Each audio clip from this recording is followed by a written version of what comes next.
प्रत्यक्ष टैक्स की अगर बात की जाए, माननीय स्पीकर महोदय, हम इस मौके का फायदा उठा करके हम सभी टैक्स पेयर को धन्यवाद देना चाहते हैं जिन्होंने सरकार का हाथ मजबूत करने में अहम भूमिका निभाई है और अपने साथी नागरिकों को इस जरूरत के वक्त में मजबूती प्रदान की है, सहायता की है। हम महाभारत से कुछ शब्दों का उद्धरण करना चाहते हैं। हम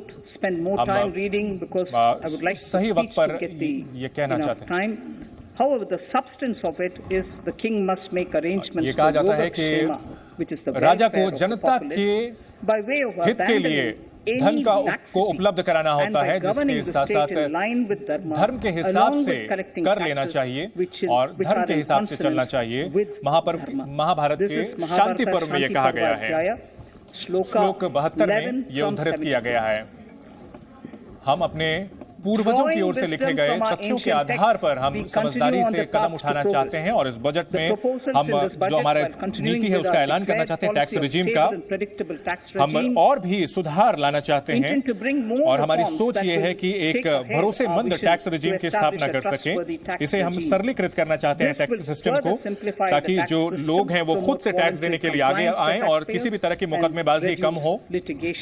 हम नए अपडेटेड रिटर्न को लाना चाहते हैं। भारत बहुत तेजी से तरक्की कर रहा है और लोग जो है अलग अलग तरीके से वित्तीय ट्रांजैक्शन कर रहे हैं। हमने एक मजबूत ढांचा उपलब्ध कराया है टैक्स पेयर्स के लिए और इसी संदर्भ में कुछ टैक्स पेयर जो हैं, टैक्स दाता, ये एहसास कर सकते हैं कि उन्होंने हो सकता है कि अपनी कमाई की गणना करने में थोड़ी गलती कर रही हो और ऐसी गलतियों के सुधार के लिए हम उन्हें एक नया उन्हें मौका दे रहे हैं, जिसमें फाइल एंड अपडेटेड रिटर्न का मौका होगा। अतिरिक्त टैक्स वो पे कर सकते हैं। ये अपडेटेड रिटर्न 2 साल तक फाइल किया जा सकता है।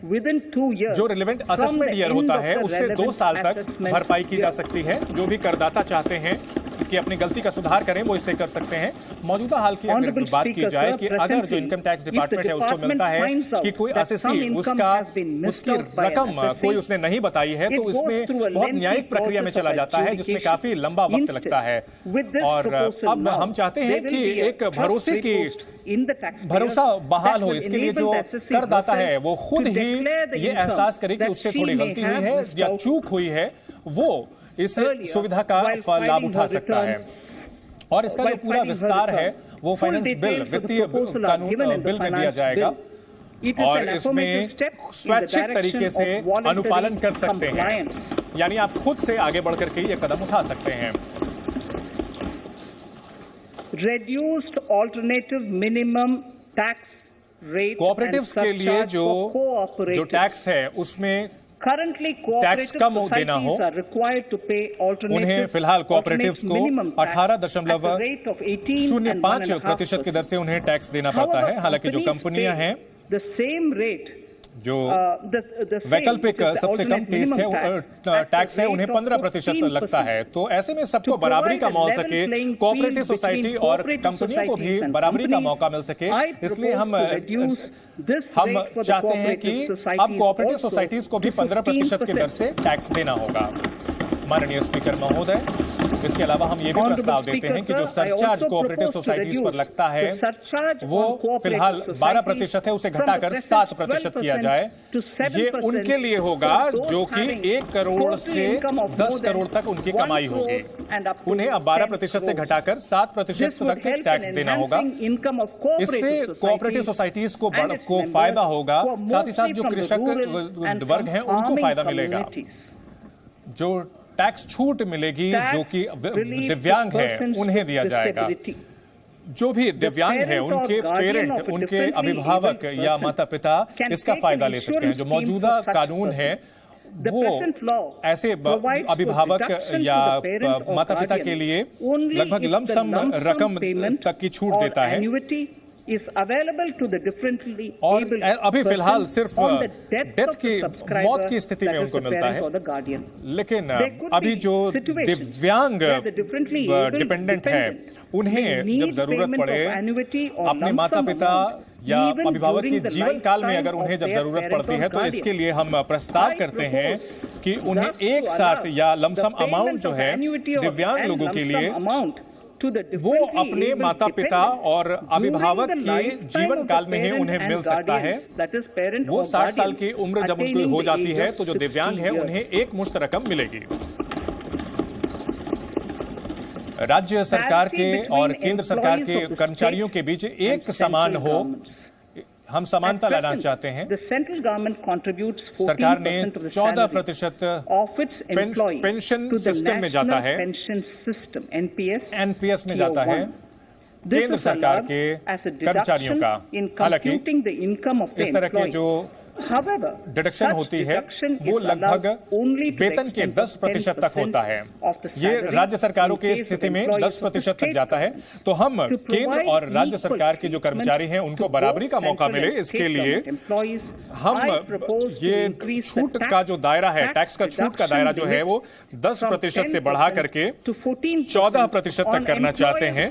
राज्य सरकार के वो कर्मचारी जो कि एनपीएस में अपना योगदान देते हैं वो इसका फायदा ले सकते हैं, जिससे कि सामाजिक सुरक्षा मिलेगी राज्य सरकार के कर्मचारियों को भी। तो राज्य सरकार के कर्मचारियों को भी अब केंद्र सरकार के कर्मचारियों के बराबर फायदा होगा। जो स्टार्टअप हैं उनको क्या हम इंसेंटिव देना चाहते हैं। स्टार्टअप्स बहुत तेजी से आगे बढ़े हैं और हमारी अर्थव्यवस्था की विकास दर के लिए उन्होंने वाहन का काम किया, चालक का काम किया है, कई गुना बढ़े हैं। पिछले कुछ सालों में भारत में कई गुना स्टार्टअप बढ़े हैं।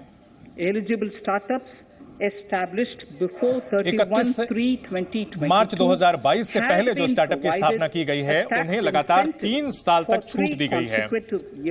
उनको उनके निर्माण के 10 साल तक के लिए ये छूट दी गई है। और महामारी को ध्यान में रखते हुए हम उनका निर्माण का जो वक्त है, जो उनकी स्थापना का वक्त है, उनको 1 साल और बढ़ाते हैं, यानी 31 मार्च 2023 तक ये सीमा हम बढ़ा रहे हैं। वो टैक्स छूट का फायदा ले सकते हैं। स्टार्टअप्स के लिए टैक्स छूट का समय जो है वो हमने 2023 तक बढ़ा दिया है। नए स्थापित हुए मैन्युफैक्चरिंग कंपनियों के लिए जो हम छूट देना चाहते हैं, हम चाहते हैं कि वैश्विक स्तर पर प्रतिस्पर्धी माहौल बने और इसके लिए जो कुछ घरेलू कंपनियां हैं उनको 15% की छूट हमने दी थी। नई जो स्थापित कंपनियां थी उनको हमने ये छूट दी थी। और हम इसके लिए जो आखिरी वक्त है, जो उत्पादन बढ़ाने की क्षमता है 115B sub clause A B के तहत, उसे हम बढ़ा करके 31 मार्च 2024 तक के लिए हम ये छूट की अवधि बढ़ा रहे हैं।